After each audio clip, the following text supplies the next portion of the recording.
السلام عليكم ورحمة الله وبركاته. ازيكم يا حبايبي، عاملين ايه؟ النهارده ان شاء الله هنعمل فطير كمان مرة، فطير مشلتت، بس المرة دي لحد كان سألني عايز مقدار صغير او فطيرة واحدة بالظبط اعملها ازاي. الواحدة نفسها تعمل فطير وانا هوريك الطريقة ازاي، وطلع معانا ازاي بالطريقة اللي انتوا شايفينها دي. طري مجرمش ما شاء الله، وطري جدا ومن غير ما ينشف مني خالص. وبص كده، طبقات طبقات، واحدة ورا واحدة. نصلي على الحبيب المصطفى ونقول بسم الله. هتجيبي نص كيلو دقيق. الصينيه اللي احنا عملناها دي اخدت نص كيلو دقيق. نقديه ميه، كوبايتين ميه بالظبط، حسب نوع الدقيق، يا اما ياخد كوبايتين، يا اما ياخد كوبايتين الا ربع، يا اما كوبايه ونص كده، يعني حسب نوع الدقيق ما يقبل معاكي ميه. احنا هنحط الكوبايه الاولى، وبعد كده هنشوف حبة حبة هينزل معانا. ولازم طبعا معلقة ملح صغير شاي، معلقة صغيرة شاي ملح، ومعلقتين سكر، وانزل بيهم بالمية حبة حبة حبيبتي زي ما انت شايفة كده، حبة حبة. العجينة معاكي هتلف معاكي كده وتغيب ميتها، وبعد كده هتسيبيها تريح دقيقتين 3، وبعد كده تبدأ تعجني فيها تاني. انا ممكن اقول لك سيبيها وهي هتريح لو سبتيها ساعة زي ما انا عملت كده، واسيبها ساعة تشتغل معاكي حلو. بس انا هقولك على طريقة بسيطة لو انت اول مرة تتعلمي وعايزة ازاي تعملي فطير مشلتت بطريقة سهلة خالص من غير ما تتعبي فيه. هنحط حبة زيت بس عشان تخلص ايدك من العجين، وتسيبيها وشها ما يشجكش. هسيبها دقيقتين واخدها على سطح العمل زي كده، او اي ترابيزة او اي حاجة، وتشتغلي عليها كده مفيش 3-4 دقايق بس. وبعد كده بتسيبيها تريح مكانها لمدة نص ساعة. بعد كده اللي انت عملتيه ده كله ده علشان يبقى العجينة بتاعتك عرج عرج. يعني ايه؟ يعني اشتغل معاها وتبقى مطة معايا حلو وما تتقطعش مني خالص. انا يا دوبك بس اديتها كده كام لفة، وبعد كده غطيتها وسبتها شوية. بصي بقى لما اجي افتح عليها الاقيها ريحت خالص زي اللي بنا بالظبط، زي اللي بنا بالظبط. بصوا ما شاء الله. هبدأ بقى اكورها. انا حاطه زيت في الطبق اللي قدامي ده. دي هتتقطع بالظبط 22 قطعة. تمام. هقطعها زي ما انتوا شايفين كده، حجم صغير خالص، واحطها واغلفها بالزيت واسيبها. انا بستعمل الزيت في الفطير؟ لا مش بستعمله، بس المره دي علشان انا اوريك الطريقه سهله عليكي دي، فانا هخليكي تحطي زيت علشان وش العجينه بتاعتك ما يشجكش منك وانتي شغاله، يشتغل معاكي حلو. بتكوريها زي ما انت شايفاها كده، كور صغيره، حجم صغير خالص، علشان تعرفي تفرديها وتبقى هشه معاكي وخفيفه. اهو انا هعملهم واحده واحده، بغلفها بس بالزيت واحطها. في الحاله دي العجينه عندي هنا هتريح. يعني هتريح، هتاخد راحتها خالص وتبقى شغاله معاكي حلوه خالص زي اللي باينه. اهو انا كده جربت اخلصه. المفاجاه بقى ان انا يا ترى هستعمل نوع ايه من السمنه. هل يا ترى زبده؟ هل يا ترى نوع معين من السمنه، ولا زبده وسمنه، ولا زيت؟ انا مش بستعمل زيت بصراحه في الفطير، وقلت له قبل كده هنستعمل كريستال قدام عينيك اهو، من الصفيحه لسه فاتحاها قدامك، علشان بس اللي يشوفه يقول لا انتوا بتعملوه بزبده، بتعملوه بقشطه. لا احنا بنعمله باي نوع سمنه.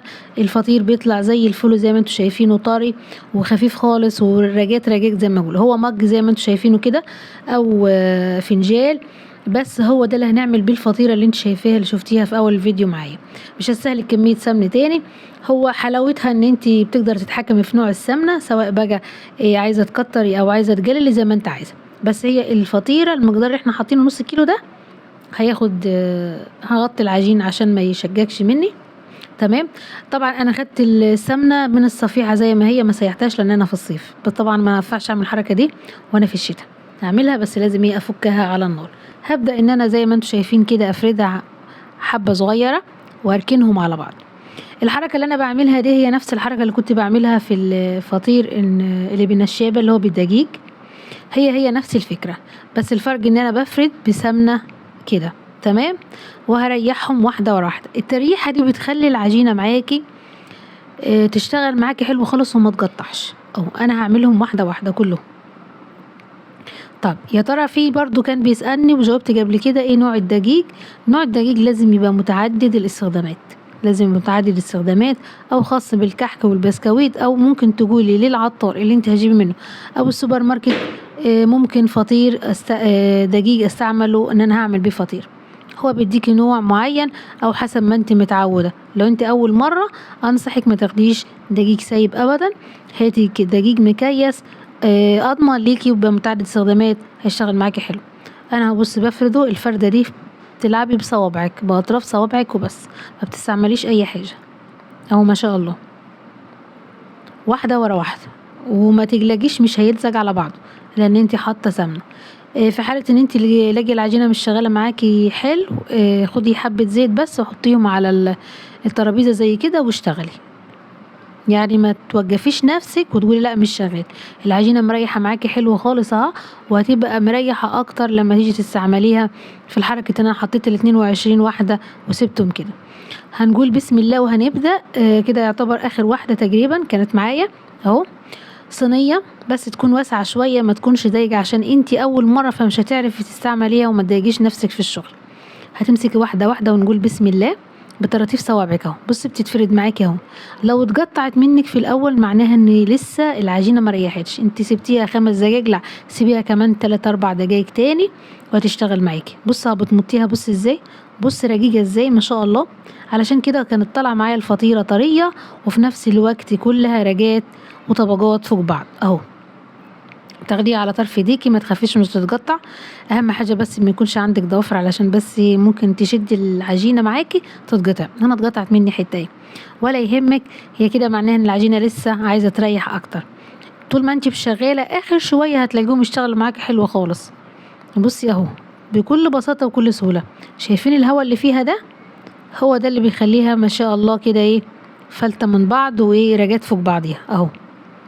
بتفرديها وما تقلقيش مش هتلزق خالص اهو، واحده ورا واحده بسمنه بس. مش لاقيه الفطيره شغاله معاكي، حبه زيت بس على سطح المكتب كده هتشتغل معاكي برضو حلو اهو. وشديها دي بنفس الطريقه بنعمل بها انواع كتيره من الفطير، بس ده فطير مشلتت، والفطير مشلتت ليه انواع كتيره وطرق كتيره. يعني بصراحه اليوتيوب بدع في الطرق المختلفة، وكل واحدة وقناتها بصراحة بتنزل طريقة مختلفة غير التانية، فانتي شوفي الطريقة الانسب ليكي وتعلميها. بس لما تجربي مرة واتنين الحاجة هتطلع معاكي مظبوطة متزهقيش من اول مرة. بصوا سهلة خالص وبسيطة من غير اي تعب ولا فرد ولا نشابة ولا عود. الفطير انواع، في نوع بيتفرد بالدقيق ونوع بيتفرد بالسمنة زي ما انتوا شايفين، بس ده ليه طعم وده ليه طعم.